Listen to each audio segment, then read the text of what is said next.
Ito mga kabalot, tutorial lang po para sa mga reels po natin na may mga violation. First of all, unang gagawin nyo, pupunta muna kayo sa inyong mga kanya-kanyang FB. Yan, nandito na tayo sa FB.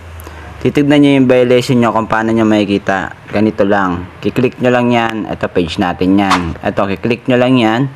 Pupunta kayo dito sa support inbox. Yan, ito yung report about others. Yan. At yung your alert, may dalawa tayong violation. Yan, ito naman yung other, your request to change your page name has been approved.